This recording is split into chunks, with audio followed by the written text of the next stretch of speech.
दोस्तों नमस्कार। दोस्तों आपके अपने इस YouTube चैनल एस्ट्रो गाइड में आप सभी का स्वागत, वेलकम। दोस्तों हमारे द्वारा जो भी वीडियोस अपलोड हो रही हैं, आप सभी उन वीडियोस को अपना प्यार स्नेह दे रहे हैं, तो उसका तहे दिल से शुक्रिया। दोस्तों कुंडली की विवेचना, ग्रहों के भाव अनुसार फल, उनके बारे में हमारी वीडियोस जो हैं हम अपने इस चैनल के ऊपर अपलोड करते हैं और आप सभी उन वीडियोस को अपना स्नेह और प्यार दे रहे हैं।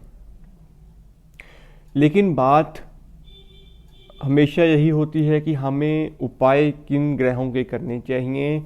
हम कैसे समझें कि जो ग्रह हमारी कुंडली में अच्छे हैं वो हमें बुरे फल क्यों दे रहे हैं।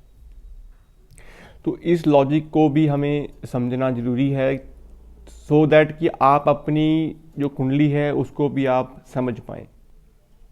हर इंसान दोस्तों कहीं ना कहीं ज्योतिष के साथ जुड़ा हुआ है। हर इंसान को ये भी पता होता है कि हमारी कुंडली में शनि की 7.5 डैया या फिर महादशा कौन सी लगी हुई है।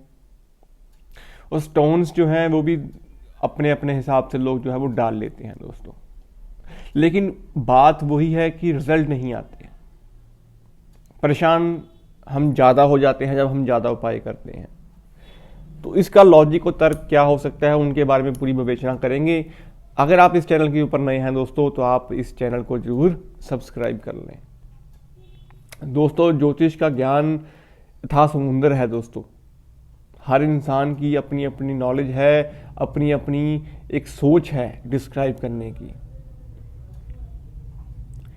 लेकिन मैं ये कहना चाहूँगा दोस्तों कि उपाय की जब हम बात करते हैं कि उपाय भी वही काम करेंगे अगर देखने वाले की कुंडली में भी ग्रह जो हैं वो अच्छे हों। अब बात हम करते हैं कि उपाय क्यों नहीं लगते, तो इसके बारे में भी हम बात करेंगे। दोस्तों अगर आप ये समझें कि आपने अपनी हॉरोस्कोप जो है वो काफ़ी एस्ट्रोलॉजरों को दिखाई, हर एक इंसान ने अपने अपने हिसाब से आपको जो रेमेडीज आपके बनते थे आपको बताए गए, लेकिन क्या आपने वो उपाय किए? हम अपनी हॉरोस्कोप दिखाते हैं लेकिन हम पूछने के बाद उपाय ही नहीं करते।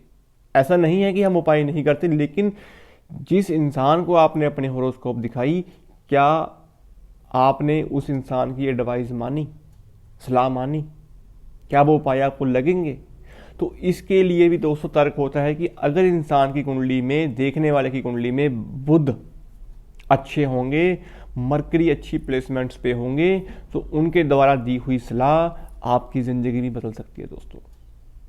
अब अगर कुंडली में बुध 12वें भाव में हूँ, अब मैं एस्ट्रोलॉजरों की बात नहीं कर रहा, मैं आपको सिंपल ये तर्क पे बात कर रहा हूँ कि अगर कुंडली में बुध ही नीच के हों, तो ऐसा जातक ज्योतिष में तो आएगा, ज्ञान भी रखेगा, ज्योतिष में भी आएगा, लेकिन उसकी दी हुई सलाह, दी हुई एडवाइस जो है वो बहुत कम लोग जो है वो फॉलो करते हैं। क्योंकि इंसान जो होता है दोस्तों कहीं ना कहीं तर्क में और अपनी बहस में अपने आप को सुपीरियर मानना जो है वो शुरू कर देता है। अब बुध है नीच के, बुद्धि खुद ही खर्च में बैठी हुई है, तो जातक अपनी बुद्धि को कहीं ना कहीं खर्च के रूप में लोगों में ज्ञान बांटना शुरू कर देगा, फ्री की सलाह, फ्री की एडवाइस देना शुरू कर देगा। तो जिससे क्या होगा, बुध जो है कहीं ना कहीं आपका मान सम्मान है, इज्जत है। तो बुध के जो मसनूई है वो गुरु और राहु हैं। अब कुंडली में बैठे हुए गुरु और राहु मिलके बुध का निर्माण करते हैं। तो आपको ये समझना जरूरी है कि 12वां भाव भी गुरु और राहु का ही है। तो इस तरह गुरु ज्ञान, राहु विचार जो जब मिलते हैं तो बुध का निर्माण होता है। लेकिन कुंडली में बुध की स्थिति ही आपको बताती है कि आपको दिए हुए उपाय लगेंगे कि नहीं लगेंगे, आप उनके द्वारा किए उपाय जो कर रहे हैं उनका आपको इम्प्लीमेंटेशन मिलेगा कि नहीं मिलेगा। क्योंकि हम सभी कहीं ना कहीं दोस्तों ज्ञान अर्जित करते हैं, अपनी कुंडली के बारे में जानना भी चाहते हैं। हमारे अंदर एक क्यूरियोसिटी होती है कि हमारे ग्रह जो हैं वो क्या हमें फल दे रहे हैं। लेकिन जिस इंसान को आप अपनी कुंडली दिखा रहे हैं या फिर अपने बारे में जानना चाहते हैं, क्या उस इंसान की कुंडली में बुध अच्छे हैं, तो ये देखना भी जरूरी होता है दोस्तों। क्योंकि लिखी हुई कलम से जो उपाय होंगे, अब दोस्तों बुध जो है वो कहीं ना कहीं कलम का स्वरूप भी है, बुध जो है वो जुबान भी है, बुध बुद्धि है, बृहस्पति ज्ञान है। तो इनका समावेश जो है कहीं ना कहीं आपको एक अच्छी नॉलेज, अच्छा विजडम, अच्छे एक जो विचार होंगे, जो पॉजिटिव बृहस्पति के विचार होंगे वो लेके आएंगे। तो इसी तरह दोस्तों बुध का कुंडली में सबसे अच्छा होना जरूरी माना गया है। बुध के देवी माँ दुर्गा है और आपको अपनी कुंडली में बैठे हुए बुध को देख के ही उपाय करने चाहिए।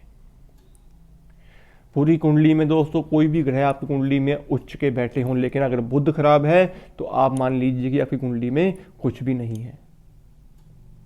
क्योंकि बुध के पास 2 अंश हैं, बृहस्पति और राहु। बृहस्पति के पास 5 घर बोले गए हैं कालपुरुष कुंडली के हिसाब से, और राहु के पास वैसे ही 12वां भाव है। तो इस तरह आप अपनी हॉरोस्कोप जो है वो भी देख सकते हैं दोस्तों। बुध जो हमारा एक सामाजिक दायरा है, हमारी समाज में इज्जत है, क्योंकि 7वां भाव जो है वो बुध का ही है। आपके लगन से ऑपोजिट जो आपका पर्सन होगा वो 7वां भाव का स्वामी होगा, मीन्स बुध जो है वो 7वां भाव के कारक हैं। अब बुध जो एक समाज में आपकी इज्जत है, रूबरू है, आपकी एक मान सम्मान जो है वो बुध के दायरे में चलता है। अब हम अगर ये सोचें कि उपाय किन को लगेंगे, मोस्टली केसेस में दोस्तों इंसान की कुंडली में जब चंद्रमा भी खराब होते हैं तो कहीं ना कहीं कुंडली में बैठे हुए सूर्य, मंगल और बृहस्पति भी खराब फल देना शुरू कर देते हैं। कुंडली में अगर आपकी कुंडली में बुध खराब है तो शुक्र के फल भी खराब होंगे, चंद्रमा खराब है तो शुक्र के फल भी खराब होंगे। तो इस तरह कुंडली में ग्रहों का जो समावेश है वो चलता है। और दोस्तों कुंडली में बुध खराब होने की पहली निशानी ये भी होती है कि आपने अपने घर की छत के ऊपर जो गमले रखे हुए हैं, टूटे फूटे गमले पड़े हैं, मटके पड़े हैं, सरिया पड़ा है, काफ़ी कुछ आपने छत के ऊपर रखा हुआ है। तो छत कुंडली का 12वां भाव है और वहाँ पे आपने बुध को स्थापित कर रखा है, तो वो भी आपके खर्चे कहीं ना कहीं बढ़ा देगा, मेंटली एसोसिएशन बढ़ा देगा। तो छत को भी हमेशा अपनी साफ रखें। हमें अपनी ज़िंदगी में दोस्तों सबसे जरूरी चीज़ जो होती है वो 4th हाउस को अच्छा रखना जरूरी होता है। जब हमारा पास घर होगा, हमारा मन अच्छा होगा, परिवार में एक अच्छी प्रेम प्यार होगा, तो कुंडली खुद ना खुद एक्टिवेट होनी शुरू हो जाती है। तो खाना नंबर 4 को हमेशा अच्छा रखें। और खाना नंबर 4 को अच्छा रखने के लिए दोस्तों सबसे अच्छी बात ये होती है कि आपकी नॉर्थ ईस्ट डायरेक्शन घर की हमेशा साफ होनी चाहिए। आपकी माता के साथ आपके रिश्ते अच्छे होने चाहिए। और सबसे जरूरी चीज़ नॉर्थ ईस्ट या आपके खाना नंबर 4 में बृहस्पति जो है वो उच्च के होते हैं, तो कुंडली में बैठे हुए बृहस्पति को हमेशा अच्छा रखें, चंद्रमा को अच्छा रखें।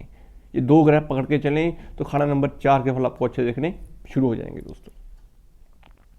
क्योंकि हर एक ग्रह जो है वो कहीं ना कहीं कारकों का संबंध लेके चलता है।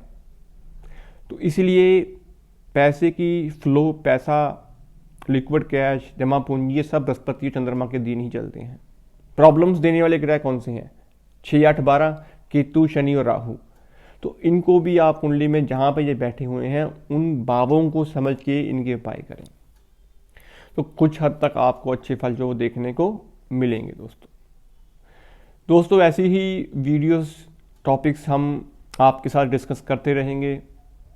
मेरी आपसे यही गुजारिश है कि अगर आप भी किसी टॉपिक के बारे में जानना चाहते हो तो आप कमेंट बॉक्स में जरूर पूछें, हम उनके ऊपर भी वीडियोस जो हैं वो बनाने की कोशिश करेंगे दोस्तों। तो दोस्तों ऐसी ही और वीडियोस आपके लिए हम लेके आते रहेंगे। बात करेंगे राहु खाना नंबर 11 के बारे में भी। आज के लिए दोस्तों इतना ही। धन्यवाद दोस्तों।